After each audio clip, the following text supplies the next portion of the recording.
This is Gonzalo Lira from El Heraldo in Mexico. Hi, Amanda. How are you? Hey, good. How are you? I'm fine. I'm happy to talk with you. I still don't have words for the what I saw you doing on this movie. It's amazing, and it makes me think a lot about how complex the character is, and how those complexities have to go against some very basic male ideas, some very and how those ideas are still running around in this world.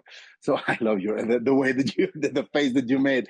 Was that something that you wanted to touch on when you read the script? Was this the opportunity to talk about this kind of subjects? I didn't even know what to think when I read the script, honestly. I was a little, it didn't make complete sense how it was going to come together with all the movement and the singing and the prayer and all these big ideas. But I mean, it was clear what she was, the story she was telling. It was just, I couldn't picture it. So I just had to tackle, there are a lot of technical things I had to wrap my head around first because I'm technically challenged in a lot of ways.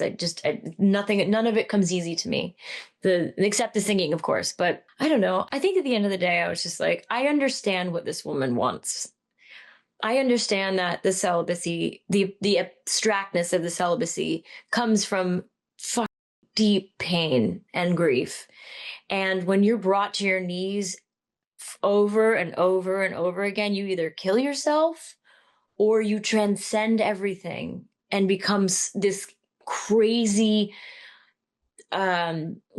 committed believer. And that belief has to feel earned, and it has to feel organic and real. And that's hard to picture, but because we started out with the grief in the process of shooting, it was a lot easier to then just earn that levity that she had once she came to the other side of her hallucinating and all that.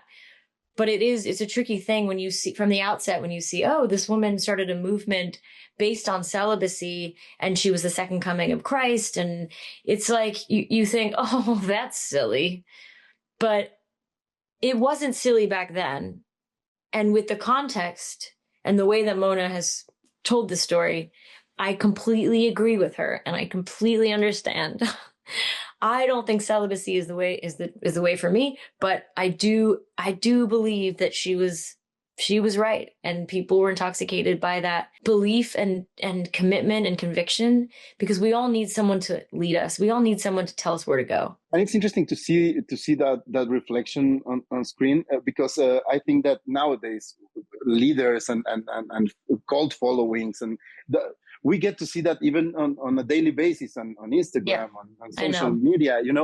How also did you notice the parallelisms between what we're living now and what was happening back then? I mean, I think everybody's afraid, and everybody's, wants control of their own life, and they feel like they're not getting control, and their fear is making them want to put it somewhere and want to belong to something, because that's what religion is. It's like at the very heart of it, it's human beings want to belong to something, and human beings wanting to belong to something with a greater purpose, or a greater, like with a, some kind of higher power to help them along, to not feel alone. And so all these things, cults, movements, religions, whatever you want to call them, it's all about people feeling scared and alone and wanting to be a part of something at the very human level. And so therefore, I have compassion for that. And it's everywhere. You see it. Like, people voted in a leader they thought understood them and would help them. They were wrong. It's not their fault necessarily. They just wanted to be a part of, they just wanted to be seen and heard and not alone. That's it. And we're like, we're so incredibly, we have so destroyed so much, and we will get it back, and we will come together again. I do believe it. Historically, history tells us we will.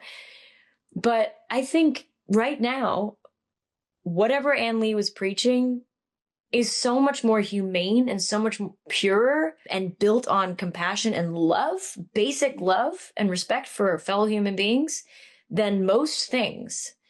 And so timely, very timely. her stories were real. She was real, but we never knew about her because the patriarchal history books are, you know, they're specific. Mm-hmm. They are. Amanda, thank you so much for your time. You're amazing in the movie, let me tell you. Thank you. Again, Thank you. Oh, I have a love good it. day. Thank you so much.